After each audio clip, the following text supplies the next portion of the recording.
Ela foi humilhada no dia do seu casamento e fugiu para o vilarejo da tia. Mas a tia não a deixou ficar na casa dela. Em vez disso, a levou para a velha floricultura da família. Quando sua tia voltou 6 meses depois para vendê-la, ela congelou. O vestido branco, de um linho simples que ela mesma escolheu, parecia agora uma fantasia cruel, uma mortalha para a mulher que ela pensou que seria. Graça olhou seu reflexo no espelho do pequeno apartamento no Rio de Janeiro, um espaço que em poucas horas deveria ser o lar de um casal. Agora era apenas um cenário de desolação. O buquê de gérberas, suas flores favoritas, repousava sobre a cômoda, suas cores vibrantes zombando da palidez do rosto dela. O telefone, quando tocou, foi um alívio momentâneo na tensão que preenchia o ar. Era Maurício, finalmente. A família já a aguardava no cartório, os amigos mais próximos, a celebração íntima que haviam planejado. Ela atendeu com um sorriso ensaiado, pronta para dizer que já estava a caminho. Gracinha... A voz dele do outro lado da linha era um fio trêmulo, um som que não pertencia ao homem que ela amava, o homem de risada fácil e abraço seguro. O diminutivo Gracinha, que antes era um carinho, soou como uma sentença. Eu não posso. O silêncio que se seguiu foi mais ruidoso que qualquer grito. Ela ouviu a respiração dele, entrecortada, a busca por palavras que não viriam. Não posso casar com você, ele repetiu, a voz embargada, como se as palavras fossem cacos de vidro arranhando sua garganta. Graça não perguntou o porquê. Naquele instante, a razão não importava. A humilhação era uma onda fria e avassaladora que a submergiu por completo. O mundo, que até um segundo antes era um lugar de promessas e futuros compartilhados, desabou em um silêncio ensurdecedor. O telefone escorregou de sua mão, o baque surdo no chão de madeira, mal registrando em sua mente. O que se quebrou de verdade, de forma irreparável, foi seu coração. Ela permaneceu imóvel por um tempo que não soube medir, o vestido branco pesando sobre seus ombros. Então, com uma calma assustadora, uma clareza que só o choque profundo pode trazer, ela agiu. Despiu-se do linho branco, dobrando-o com um cuidado mecânico, como se pertencesse a outra pessoa. Vestiu a primeira calça jeans e a blusa que encontrou. Na sala, sua mãe, ansiosa, ajeitava um laço no próprio vestido. "Filha, estamos atrasados. O que houve?" Graça passou por ela, os olhos fixos em um ponto além da janela. "Não vai mais ter casamento, mãe." A frase pairou no ar, carregada de incredulidade. Os olhares da família, antes festivos, transformaram-se em uma mistura de pena e confusão. Eram como flechas que ela não podia desviar. Cada sussurro, cada olhar de lado, era uma nova camada de vergonha. Sem oferecer explicações que não tinha, sem a força para consolar a dor que não era só sua, ela pegou a bolsa que já estava pronta para a lua de mel. Ignorou os chamados e desceu as escadas. A rua, banhada pelo sol forte do rio, parecia um palco onde ela era a única atriz de uma tragédia. Ela não chorou. As lágrimas estavam congeladas em algum lugar profundo, junto com os sonhos e as promessas. Caminhou até o ponto de ônibus mais próximo, o corpo movendo-se por puro instinto de fuga. Entrou no primeiro veículo que indicava rodoviária e sentou-se na janela, o rosto virado para a paisagem urbana que se tornara hostil. Na rodoviária, o caos de partidas e chegadas era um espelho do seu tumulto interno. Ela olhou o painel de destinos, os nomes das cidades, piscando como possibilidades de escape. Visconde de Mauá. O nome surgiu em sua mente como um sussurro antigo, a cidade de sua tia Rosa, um lugar de araucárias e cachoeiras que ela visitara na infância. Um lugar distante o suficiente. Comprou a passagem, pagou em dinheiro e embarcou. Quando o ônibus finalmente deixou para trás os contornos da cidade, o Pão de Açúcar se despedindo no horizonte, Graça permitiu que a primeira lágrima caísse. Não havia um rumo certo em sua mente, apenas a certeza visceral de que não poderia continuar naquele lugar, naquela vida, naquela pele de noiva abandonada. Ela precisava desaparecer para talvez um dia se reencontrar. O balanço do ônibus na estrada era o único acalanto para uma dor que parecia não ter fim, levando-a para o interior, para o desconhecido, para longe do eco das palavras: "Eu não posso casar com você". A viagem de ônibus foi um borrão de paisagens que se desfaziam através de um véu de lágrimas silenciosas. Cada curva da estrada parecia afastar Graça um pouco mais da mulher que ela era naquela manhã. Mas a dor viajava com ela, uma passageira indesejada e insistente, sentada ao seu lado. O celular que ela pegou do chão antes de sair permaneceu desligado na bolsa. Ela não queria ouvir as vozes de pena, as perguntas bem-intencionadas, as tentativas de consolo que só serviriam para aprofundar a ferida. O silêncio era seu único escudo. Quando o ônibus finalmente parou no pequeno terminal de Visconde de Mauá, o ar que entrou pela porta era diferente. Tinha o cheiro de terra molhada, de mato e de um frio que não era apenas climático, era o cheiro de um mundo à parte. Desceu os degraus sentindo o corpo rígido, cada músculo tenso pela humilhação e pela longa jornada. E lá estava ela, sua tia Rosa, uma figura robusta e de cabelos grisalhos presos num coque frouxo, esperando ao lado de um carro antigo e surrado. O olhar dela não era de pena, mas de uma compreensão profunda e quieta que, por um instante, ameaçou derrubar a muralha que Graça havia construído ao redor de si. Elas não trocaram muitas palavras. Um abraço apertado, que durou um pouco mais do que o convencional, foi o suficiente. Eu soube. Foi tudo o que Rosa disse, a voz grave e acolhedora. Graça apenas assentiu, incapaz de formular uma frase. Entrou no carro e o silêncio voltou a se instalar, mas desta vez era um silêncio compartilhado, menos opressor. O carro subia as ruas de pedra da vila, passando por pousadas charmosas com floreiras nas janelas e restaurantes com fumaça saindo das chaminés. Era um cenário de cartão postal, um refúgio para casais apaixonados. A ironia era tão cortante que Graça sentiu uma pontada no estômago. Ela virou o rosto, observando as araucárias imponentes que se erguiam contra o céu de fim de tarde. Esperava que o carro parasse em frente à casa de sua tia, um lugar que lembrava de sua infância, com um jardim bem cuidado e o cheiro de bolo de fubá. Mas Rosa continuou dirigindo, tomando uma rua lateral menos movimentada, até parar diante de uma construção que parecia adormecida no tempo. Era um sobrado rústico, de madeira e pedra, quase engolido por trepadeiras que subiam pelas paredes e se enroscavam nas janelas. Uma plaquinha de madeira, gasta pelo sol e pela chuva, pendia torta sobre a porta principal. As letras estavam quase apagadas, mas Graça conseguiu decifrar: Flor en Raiz. A antiga floricultura da família, o negócio que fora de sua avó e que estava fechado há anos, desde que ela faleceu. Graça olhou para a tia, a confusão estampada em seu rosto. Tia, por que estamos aqui? Não vamos para sua casa? Rosa desligou o motor do carro e virou-se para ela, o olhar firme, mas transbordando um amor que não precisava de floreios. Você precisa de silêncio, minha filha. Um silêncio de verdade. Lá em casa, em menos de 1 hora, vai chover vizinha curiosa na porta, com um bolo na mão e 1000 perguntas na ponta da língua, querendo saber cada detalhe da história da noiva abandonada. Elas não fazem por mal, mas não é disso que você precisa agora. Ela fez uma pausa, apontando com o queixo para o sobrado adormecido. Aqui, ninguém vai te perturbar, mas não é só por isso. Rosa abriu a porta do carro, o som rangendo no ar quieto. Esse lugar tem alma. a alma da sua avó, a sua alma.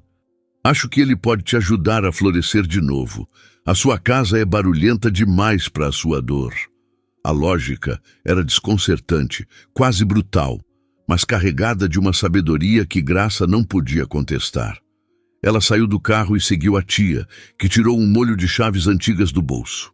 A porta se abriu com um gemido de protesto, revelando a penumbra do interior. Um cheiro forte e complexo a envolveu, uma mistura de terra úmida, folhas secas, poeira e o fantasma de 1000 flores que um dia viveram ali. Era o cheiro do abandono, mas também o cheiro de raízes profundas. O espaço era amplo. Bancadas de madeira cobertas por uma fina camada de pó, prateleiras repletas de vasos de barro vazios, alguns empilhados, outros caídos. Ferramentas de jardinagem enferrujadas pendiam de ganchos na parede. Pelo chão, pétalas secas e folhas quebradiças formavam um tapete frágil. No fundo, uma escada de madeira levava ao andar de cima, onde ficava a pequena moradia. Tem água, luz e um chuveiro que funciona. A geladeira é velha, mas gela. Deixei umas compras na cozinha para você, disse Rosa, sua voz ecoando no vazio. Não é um palácio, mas é um porto. Graça caminhou lentamente pelo salão, os dedos roçando a superfície poeirenta de uma bancada. Ela olhou para as próprias mãos, as unhas ainda feitas para o casamento, um detalhe tão fútil agora. Ali, em meio a espinhos invisíveis e raízes adormecidas, sentiu o primeiro vislumbre de algo que não era humilhação ou desespero. Era um vazio. Um vazio imenso, assustador, mas que pela primeira vez parecia ter um contorno, um lugar para ser contido. Ela se virou para a tia, os olhos marejados. Obrigada. Rosa apenas sorriu, um sorriso triste e amoroso. Você não precisa me agradecer por te oferecer um lugar para se quebrar em paz. Chore o que tiver que chorar, grite com as paredes se precisar. Elas não vão te julgar. Eu volto amanhã. E com isso, ela se foi, fechando a porta e deixando Graça sozinha com os fantasmas e as possibilidades daquele lugar. A noite caiu sobre Visconde de Mauá e dentro da velha floricultura a escuridão era quase total. Graça não se deu ao trabalho de procurar os interruptores.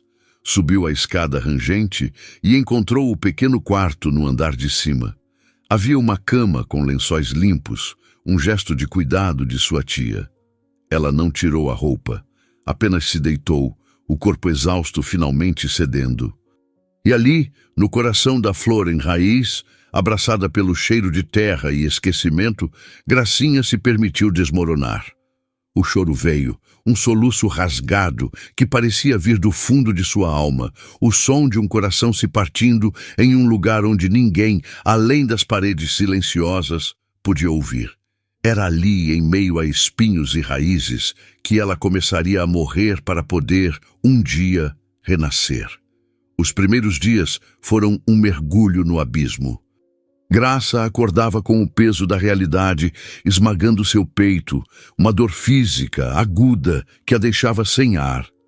O sol entrava pelas frestas das janelas empoeiradas, mas não trazia calor.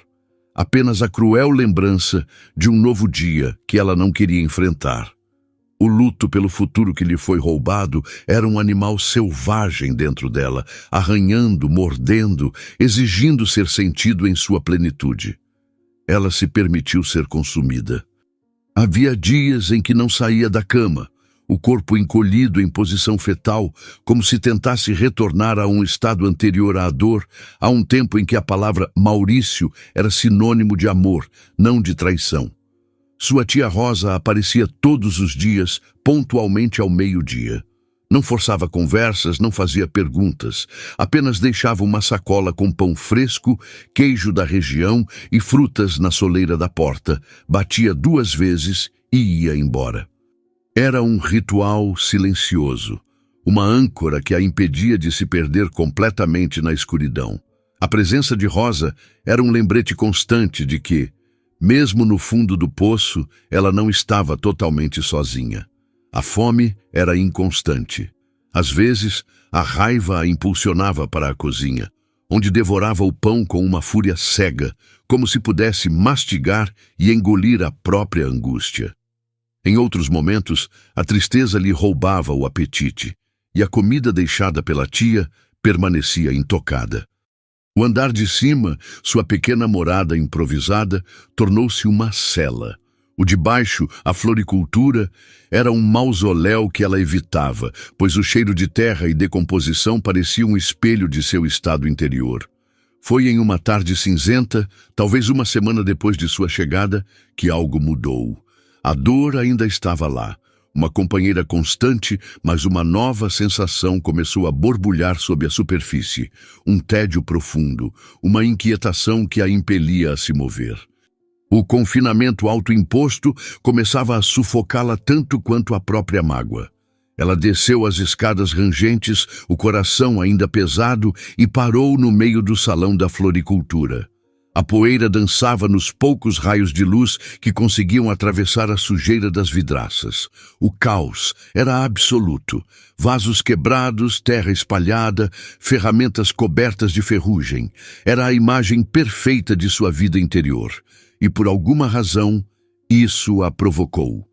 Uma faísca de irritação, a primeira emoção, que não era puramente tristeza ou humilhação, acendeu-se dentro dela.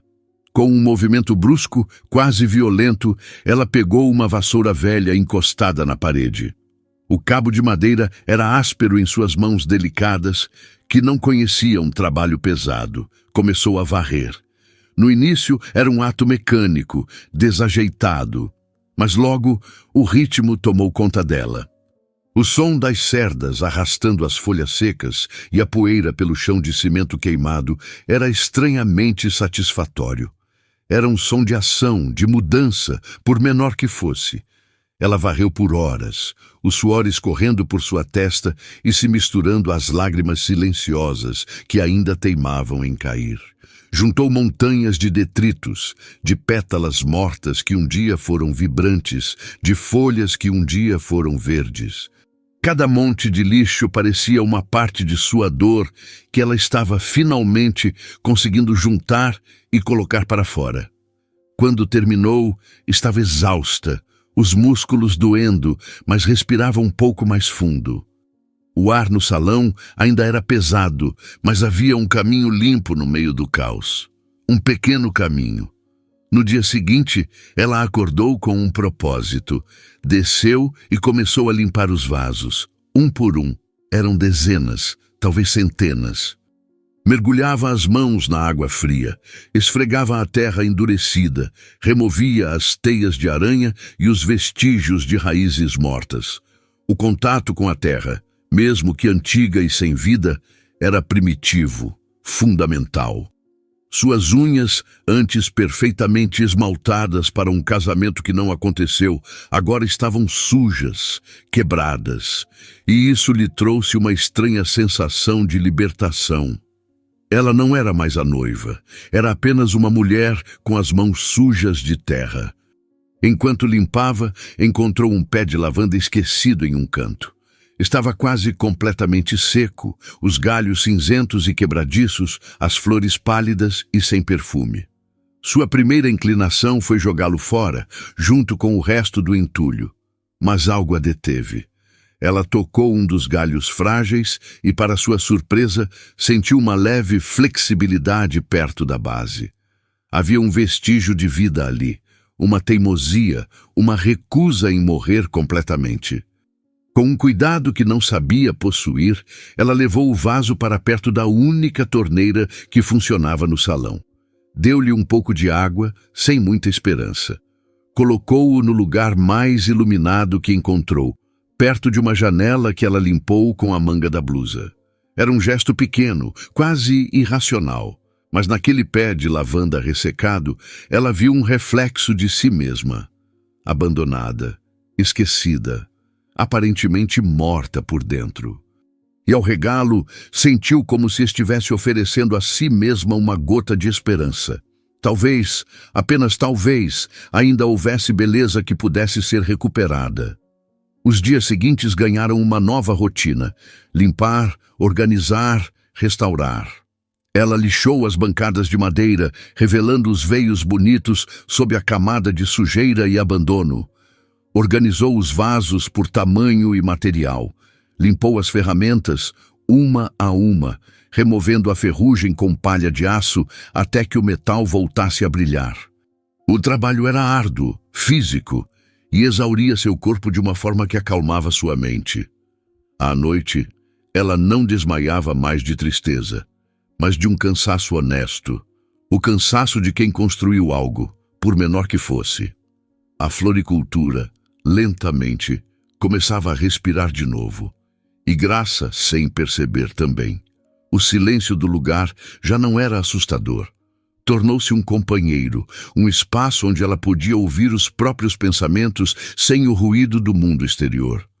O trabalho com as mãos, o foco em tarefas concretas e tangíveis, começou a curar o que estava partido dentro dela. Ela não pensava em Maurício o tempo todo. Havia momentos, longos trechos do dia, em que sua mente estava ocupada apenas com a consistência da terra, o formato de um vaso, o brilho de uma ferramenta limpa. Um dia, sua tia Rosa chegou com a sacola de sempre e a encontrou no meio do salão, o rosto sujo de poeira, mas os olhos brilhando com uma nova luz. O espaço estava irreconhecível. Organizado, limpo, esperando. Rosa olhou ao redor, um sorriso lento se espalhando por seu rosto. "Eu sabia", ela disse, a voz embargada de emoção. "Eu sabia que este lugar estava esperando por você e que você estava esperando por ele." Graça deu um sorriso cansado, mas verdadeiro. "Ainda há muito a fazer." "Sempre há", respondeu a tia. "Mas você começou. Isso é o que importa." Naquela noite, ao observar o pé de lavanda, Graça notou algo que fez seu coração dar um salto.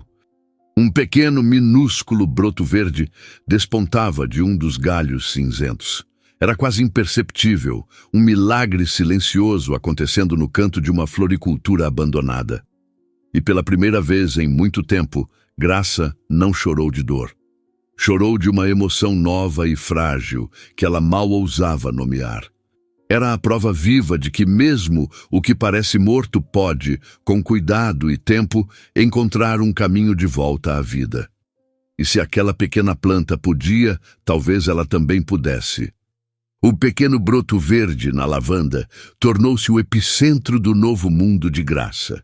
Todas as manhãs, antes mesmo de lavar o rosto, ela descia para examiná-lo, como se sua própria sobrevivência dependesse daquela minúscula folha. E, de certa forma, dependia.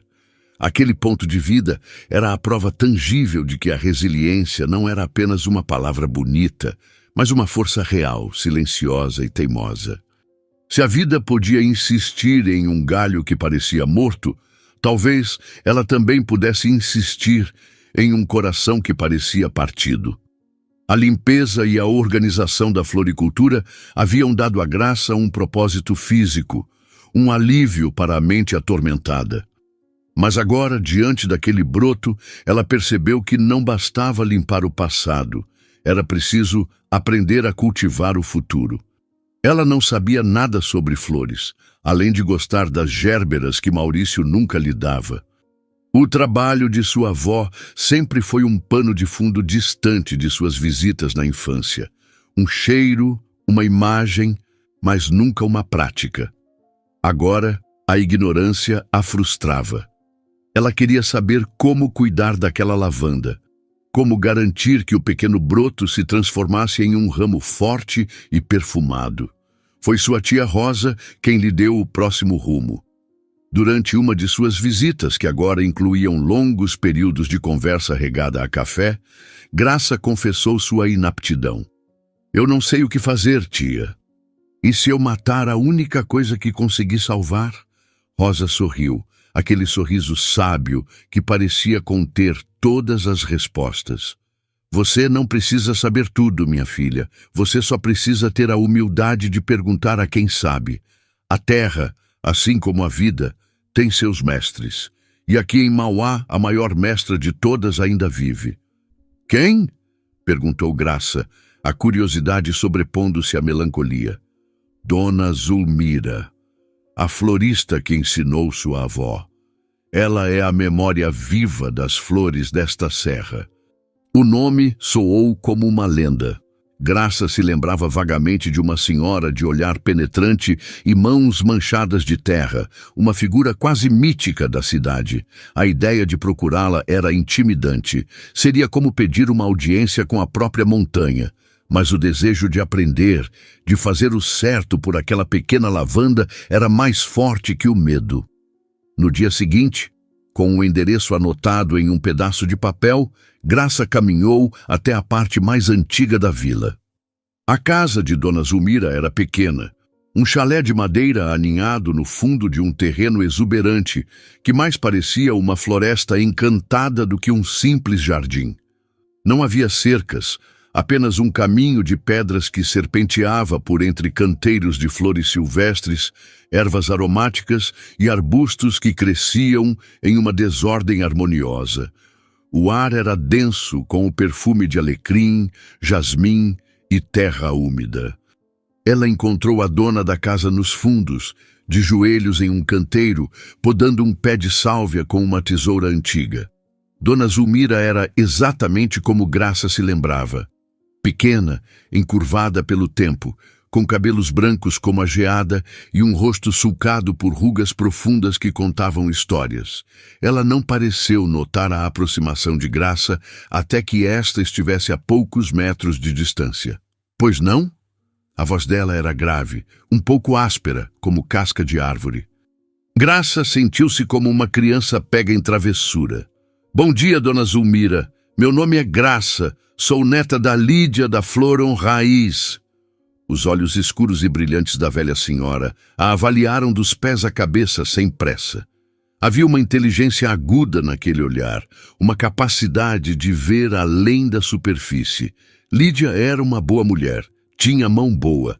O que a neta dela, a moça da cidade grande, quer comigo? A pergunta não era rude, mas direta, sem espaço para rodeios. Eu quero aprender, gaguejou Graça, sentindo-se subitamente inadequada. Estou na antiga floricultura e não sei nada, não sei podar, não sei regar direito, não sei o que é tempo de plantar ou de colher. Eu só quero aprender. Zulmira voltou sua atenção para a sálvia, cortando um galho seco com um estalo preciso. O silêncio se estendeu, pesado. Graça pensou que seria dispensada, que sua jornada terminara ali. Aprender não é querer, disse Zulmira finalmente, sem olhá-la. Aprender é esvaziar a mão para poder receber, é calar a boca para poder ouvir, é sujar o joelho na terra.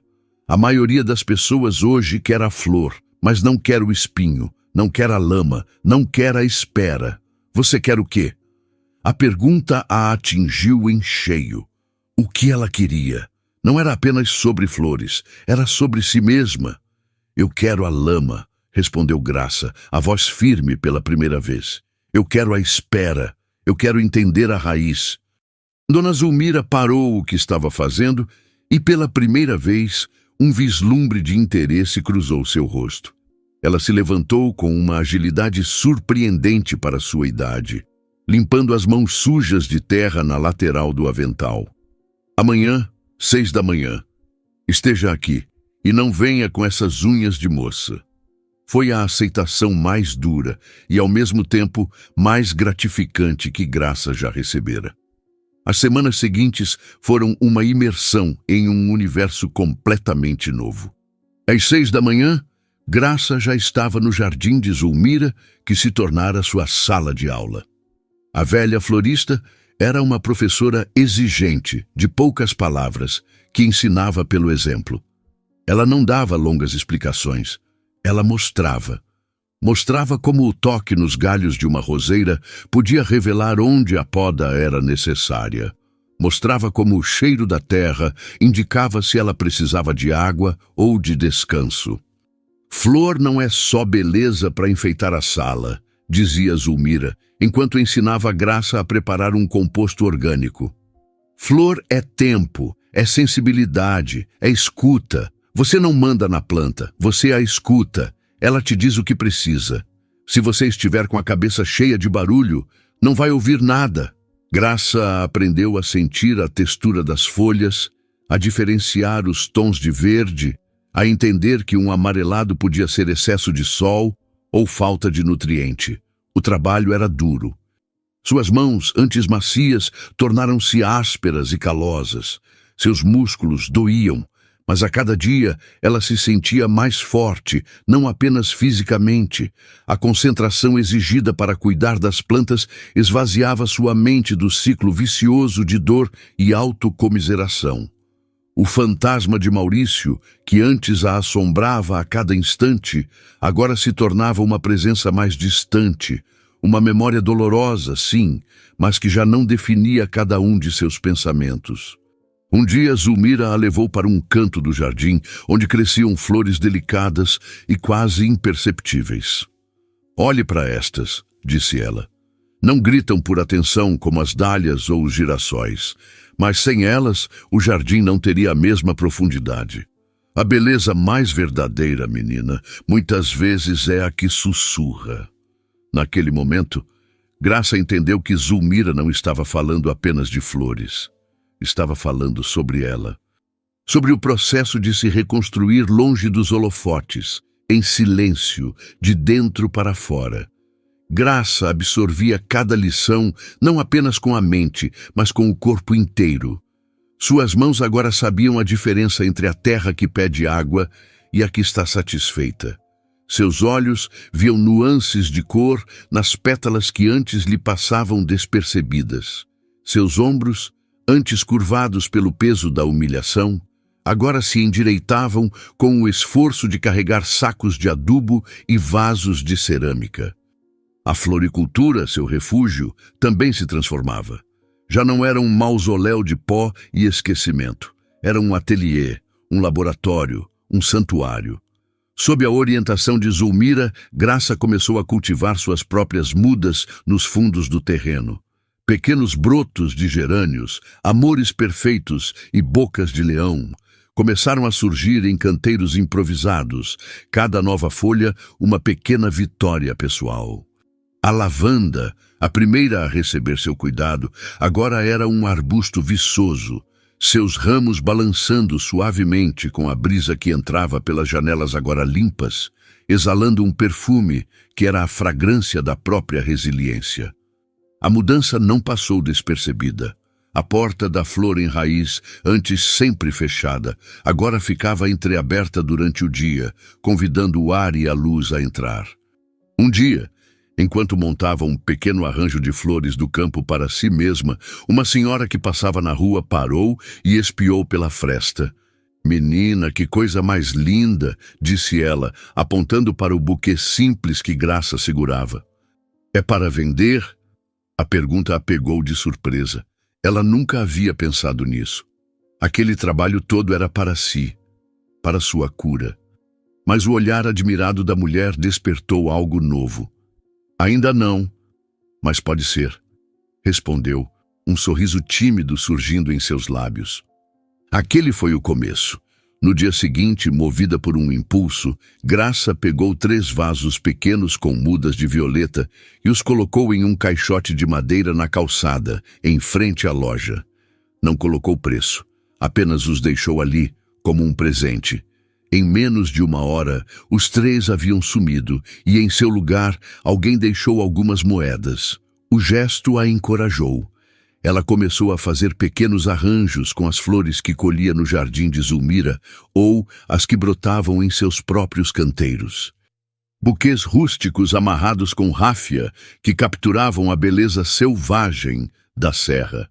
Colocava-os em baldes de metal na porta da loja.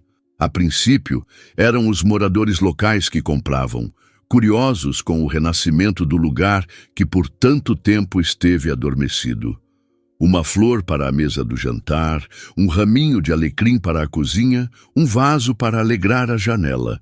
Então, os turistas começaram a notar. Visconde de Mauá, com seu fluxo constante de visitantes em busca de romance e natureza, era o palco perfeito. Casais paravam para tirar fotos da fachada agora charmosa, com seus vasos coloridos e a porta de madeira rústica. Entravam, atraídos pelo perfume e pela atmosfera de paz que o lugar exalava. Compravam um buquê como souvenir, uma lembrança viva da viagem. A flor em raiz estava, aos poucos, voltando a se inscrever no mapa afetivo da cidade. Graça aprendeu a conversar com os clientes, a ouvir suas histórias. Uma jovem noiva que queria um buquê para um casamento simples na capela local. Um senhor que procurava as flores preferidas de sua falecida esposa para levar ao cemitério. Um casal comemorando bodas de prata.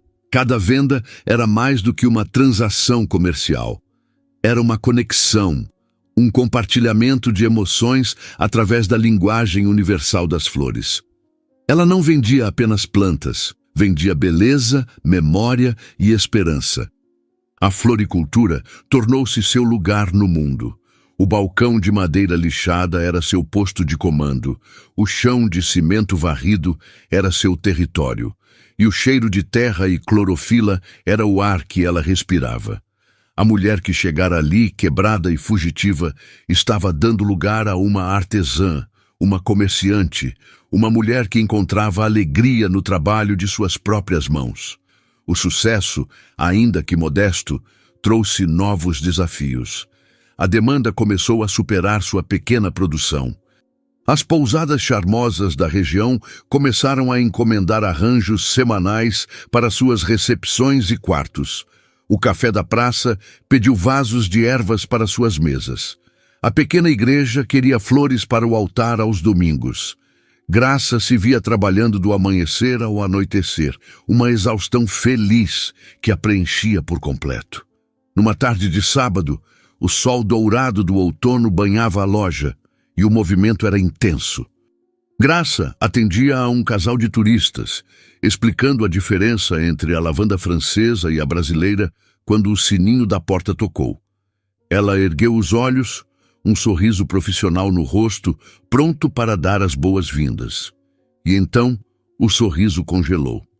O ar pareceu ficar rarefeito e todos os sons da loja, as conversas, o farfalhar dos papéis de embrulho, a música suave que tocava ao fundo, desapareceram, substituídos por um zumbido agudo em seus ouvidos.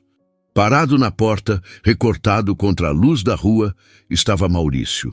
Ele parecia mais magro, mais pálido, havia olheiras sob seus olhos, e a postura, antes tão confiante, estava curvada. Ele usava roupas amassadas de viagem e segurava a alça de uma mochila como se fosse uma boia de salvação. Seus olhos percorreram o lugar, as prateleiras cheias de vida, as flores vibrantes, o balcão rústico, com uma expressão de choque e incredulidade. Então, seus olhos encontraram os dela. O tempo parou. Para Graça, foi como se o chão se abrisse sob seus pés, ameaçando tragá-la de volta para o abismo do qual ela lutara tanto para sair. O avental sujo de terra, as mãos calosas, o cabelo preso de qualquer jeito. De repente, ela se sentiu exposta, vulnerável, a mesma mulher humilhada no dia do casamento. A dor que ela pensava ter domado rugiu dentro dela. Um animal despertado de seu sono. Ele deu um passo para dentro, a boca se abrindo para dizer algo. O nome dela. Gracinha. Aquele diminutivo, a mesma palavra que ele usou para estilhaçar a vida dela pelo telefone, soou como uma profanação naquele espaço sagrado que ela construíra. Foi o gatilho que a tirou da paralisia. A artesã, a mulher que aprendera com Dona Zulmira, que a beleza mais verdadeira é a que sussurra, mas que a poda das vezes precisa ser firme e decisiva, tomou o controle. Ela ergueu uma mão, a palma aberta, em um gesto que o fez parar no meio do caminho. Seus olhos, que por meses só haviam refletido tristeza e depois concentração, agora faiscavam com uma força que nem ela sabia que possuía. O casal de turistas, sentindo a tensão insuportável, deixou o dinheiro no balcão e saiu em silêncio. A loja, de repente, ficou vazia. Eram apenas os dois, o fantasma do passado e a mulher do presente, em um confronto inevitável. "O que você está fazendo aqui, Maurício?" A voz de Graça saiu mais firme do que ela esperava. Não era um grito, nem um sussurro. Era o tom de quem demarca um território. Ele deu um passo hesitante, os olhos percorrendo o rosto dela, como se procurasse a mulher que havia deixado. Eu precisei te ver, Gracinha. Eu vim consertar as coisas." A palavra consertar soou como um insulto. Como se o que ele quebrou fosse um objeto, um vaso que pudesse ser colado. Ela sentiu uma onda de raiva fria subir pela espinha, uma raiva que era lúcida e protetora. Era a força que ela não teve no dia em que ele a abandonou. "Consertar?" Ela repetiu, e uma risada curta, sem humor, escapou de seus lábios. "Não há nada para você consertar aqui. O que você quebrou, eu juntei os cacos e construí outra coisa. Algo que é meu." Ela gesticulou ao redor, para as flores, para as ferramentas, para o cheiro de terra que era o perfume de sua nova vida. Maurício parecia genuinamente perdido. "Eu sei que errei. Fui um covarde. Eu entrei em pânico. A pressão, o medo. Não era sobre você. Era sobre mim." No momento em que desliguei o telefone. Ele falava rápido, as palavras tropeçando umas nas outras, a desculpa clássica de quem só consegue enxergar o próprio umbigo. Graça o escutou em silêncio, não por compaixão, mas com a distância de uma analista. Ela via agora não o homem que amara, mas um menino assustado, incapaz de arcar com as consequências de suas próprias escolhas. A dor da traição começou a dar lugar a uma clareza cortante. "Você não se arrependeu, Maurício," ela disse, a voz calma e letal. "Você sentiu o desconforto da sua decisão. Sentiu o peso da sua covardia. Mas arrependimento de verdade teria vindo com respeito pela minha dor, pelo meu silêncio. Não com uma invasão, meses depois, para aliviar a sua própria consciência. Você não sente a minha falta," continuou ela, cada palavra uma pá de cal sobre o passado. "Você sente falta da mulher que te amava incondicionalmente, que cuidava de você, que te colocava em um pedestal. Você sente falta do que perdeu, do conforto que a minha presença te dava.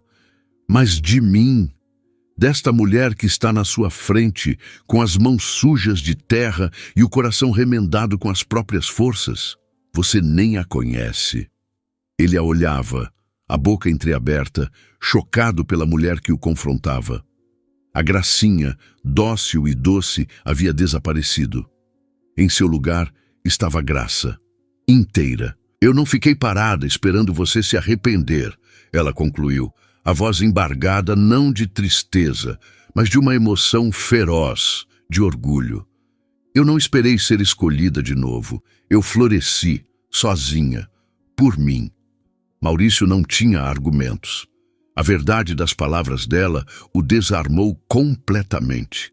Ele olhou para as mãos dela, calosas e fortes, e depois para o próprio reflexo pálido no vidro da janela.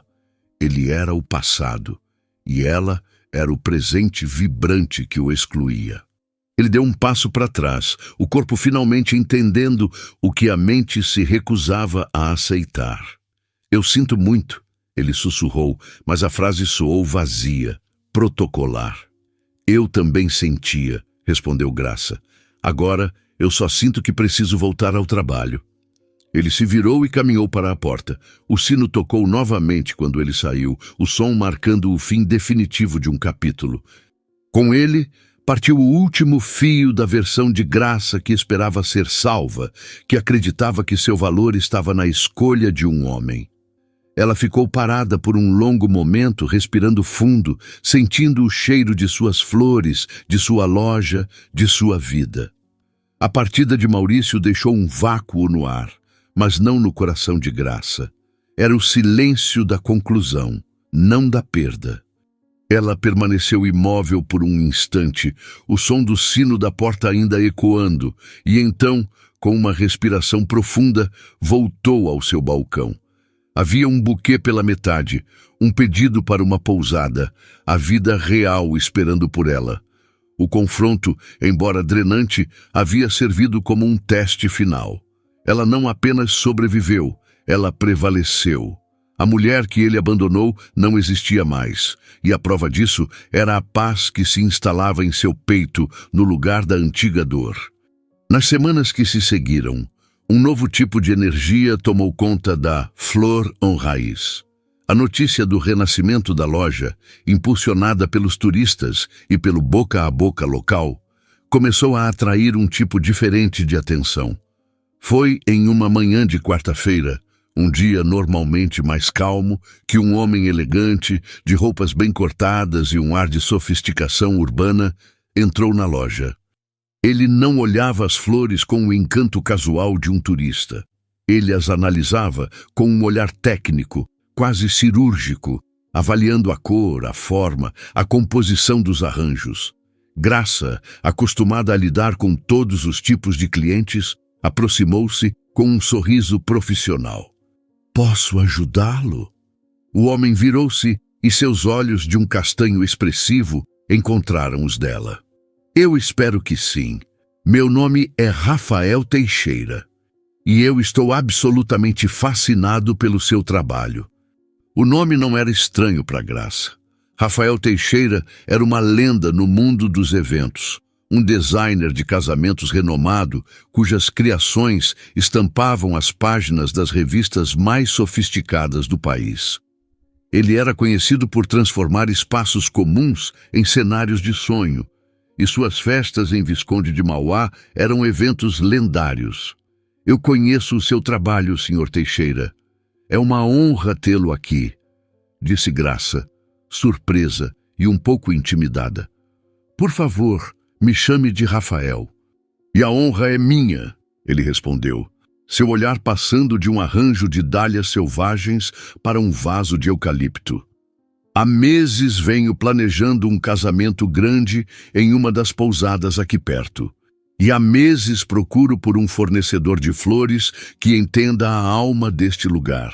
Eu estava cansado do óbvio, das rosas importadas, dos arranjos genéricos, e então, na recepção da minha pousada, eu vi um buquê seu, natural e encantador. Tinha mais personalidade do que qualquer orquídea que eu já vi. Eu precisei descobrir quem era o artista por trás dele. Graça sentiu o rosto corar. Era o tipo de reconhecimento profissional que ela nunca ousara sonhar. Eu apenas tento ouvir o que as flores daqui têm a dizer. Rafael sorriu, um sorriso genuíno que iluminou seu rosto.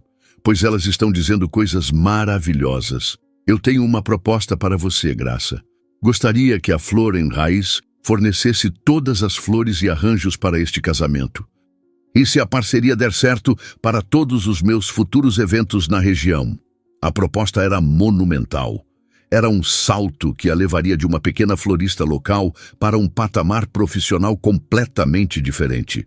O medo e a empolgação travaram uma batalha dentro dela. Seria capaz?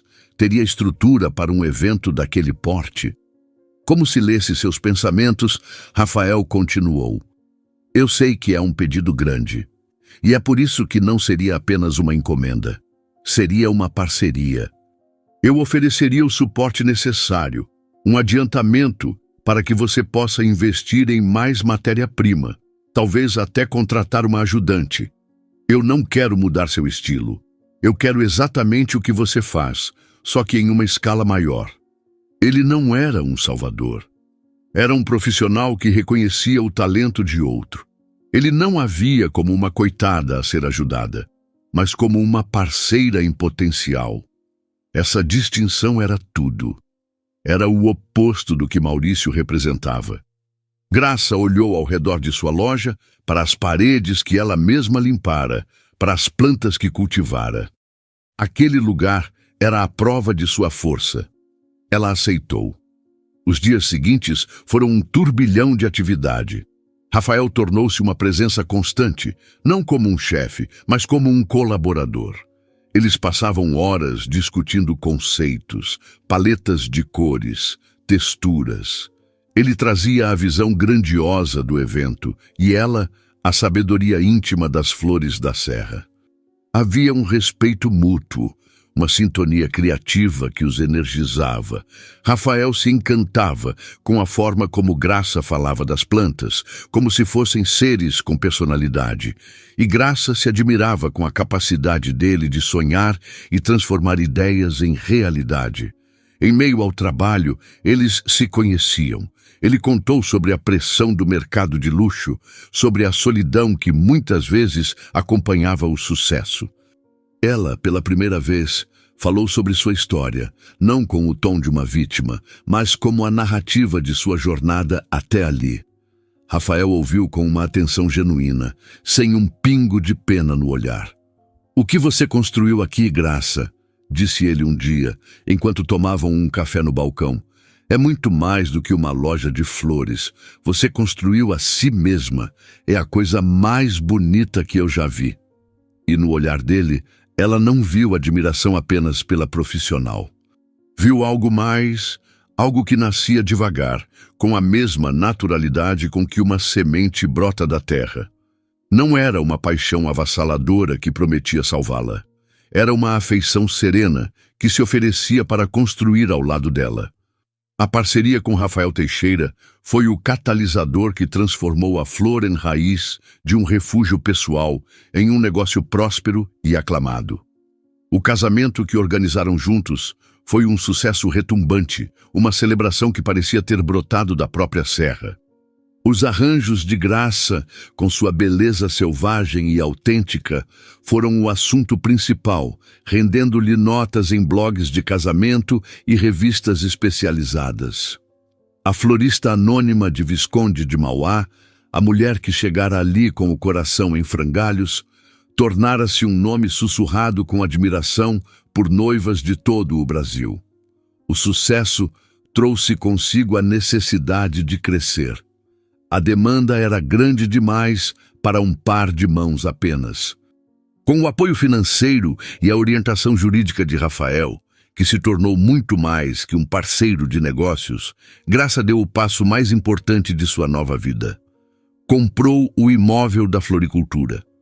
Aquele sobrado rústico, que fora seu abrigo no momento de maior desespero, agora era oficialmente seu. A assinatura no contrato foi um ato mais significativo do que qualquer certidão de casamento jamais poderia ser. Era um pacto consigo mesma, a posse definitiva de seu destino. Com a propriedade em mãos, ela expandiu. Contratou 2 jovens da cidade, ensinando-as não apenas a arte dos arranjos, mas a filosofia de escuta e respeito pela natureza que aprendera com Dona Zulmira.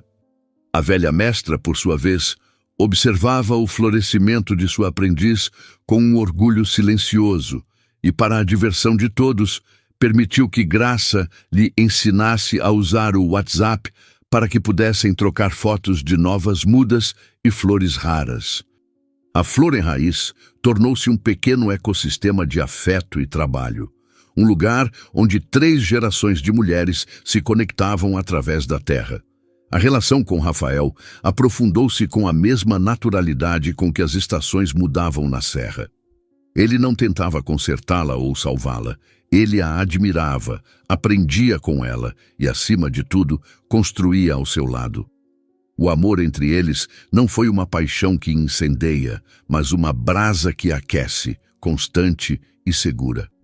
6 meses se passaram desde o dia em que Graça havia chegado a Visconde de Mauá, uma sombra de si mesma. O tempo, que antes era seu inimigo, o lembrete constante da dor, tornara-se seu maior aliado, o jardineiro paciente de sua alma. Foi então que sua tia Rosa apareceu na floricultura. Ela não trazia mais as sacolas de comida, mas vinha com um envelope nas mãos e um olhar enigmático. "Vim tratar de negócios, minha sobrinha empresária", disse ela com um sorriso. Graça Limpando as mãos no avental, sorriu de volta. Tia, a senhora sabe que não precisa de formalidades. Ah, mas hoje precisa, insistiu Rosa, sentando-se em um banquinho. Eu vim vender a floricultura. Graça franziu a testa confusa. Mas, tia, eu já comprei. Assinamos os papéis no mês passado. Rosa balançou a cabeça. Você comprou o imóvel, o prédio, as paredes, o terreno. Eu vim vender a floricultura. O nome, a história, a alma dela. Graça permaneceu em silêncio, tentando entender. Quando você chegou aqui, continuou Rosa, a voz agora suave, eu não te coloquei neste lugar apenas para te dar um teto. Eu te entreguei uma herança, a herança da sua avó. Eu sabia que este lugar precisava de você tanto quanto você precisava dele, mas eu não podia simplesmente te dar. Você precisava conquistá-lo, merecê-lo, fazê-lo seu, e você fez. Ela empurrou o envelope sobre o balcão. Eu nunca tive a intenção de ficar com o seu dinheiro, minha filha. Eu só estava esperando o momento certo. O momento em que você estivesse pronta para ser a dona de verdade. Não só no papel, mas no coração. Graça abriu o envelope. Dentro estava o cheque que ela dera a Rosa como pagamento pelo imóvel, intacto. E junto a ele, um pequeno cartão com a caligrafia tremida de sua avó, retirado de um diário antigo. Para minha neta, que um dia fará florescer o que há de mais bonito em nossas raízes. Como ela sabia que tudo isso ia acontecer, as lágrimas que vieram foram de uma natureza que Graça não conhecia. Eram lágrimas de gratidão, de pertencimento, de uma felicidade tão profunda que doía. Ela olhou para a tia, a mulher que, com sua sabedoria rústica e amor incondicional, lhe dera o presente mais valioso, a chance de se reencontrar. Naquele exato momento, o sino da porta tocou. Era Rafael. Ele parou, sentindo a carga emocional da cena, mas Rosa o chamou com um gesto. Entre, meu filho, chegou em boa hora para a celebração. Rafael aproximou-se, o olhar passando do cheque nas mãos de Graça para o rosto banhado em lágrimas da mulher que amava. Ele entendeu sem precisar de palavras. Mais tarde, quando o sol começou a se pôr atrás das montanhas, pintando o céu com tons de laranja e violeta, Rafael levou Graça para um passeio. Eles subiram por uma estrada de terra até um ponto alto, um terreno com uma vista deslumbrante para o vale. O ar era puro, e o único som era o do vento nas araucárias. Eu estive olhando este lugar, disse ele, a voz calma. Pensei nele para um novo projeto. Um espaço maior, com estufas para suas flores, uma pequena escola de jardinagem para você dar cursos, talvez um lugar para eventos ao ar livre, integrado à natureza. Ele se virou para ela, os olhos castanhos refletindo a luz do crepúsculo. Aqui pode ser a sede do nosso novo sonho, se você quiser, claro. Graça olhou para o vale, para a imensidão verde que se estendia à sua frente. 6 meses antes, ela era uma mulher deixada em um cartório, um coração quebrado em uma cidade grande. Agora, ela estava no topo de uma montanha, dona de seu negócio, de sua casa, de sua história. Ela não era mais a mulher que foi abandonada. Era a criadora de beleza, a mulher que fez nascer esperança do luto, a herdeira de um legado de força feminina. Ela se virou para Rafael, o coração leve e pleno. O amor que sentia por ele não era uma necessidade, mas uma escolha feliz. Se for para ser como foi na floricultura, ela respondeu, a voz firme e serena, devagar, com verdade, com respeito e juntos. Eu quero. Ele sorriu e a abraçou. E naquele abraço, com o mundo a seus pés, Graça entendeu a lição final que a terra lhe ensinara. Algumas sementes precisam do inverno rigoroso, da escuridão e do silêncio para poderem germinar. Ela precisou ser arrancada de uma vida para finalmente fincar suas próprias raízes. E agora ela florescia, no jardim, na cidade e finalmente no coração. Nossa, me emocionei no final, até chorei. O que vocês acharam da história? Dê uma nota de 0 a 10. Deixe seu curtir no vídeo, isso me ajuda muito e fico muito grato. Se inscreva no canal para receber nossas histórias diariamente. Um beijo no seu coração e até a próxima.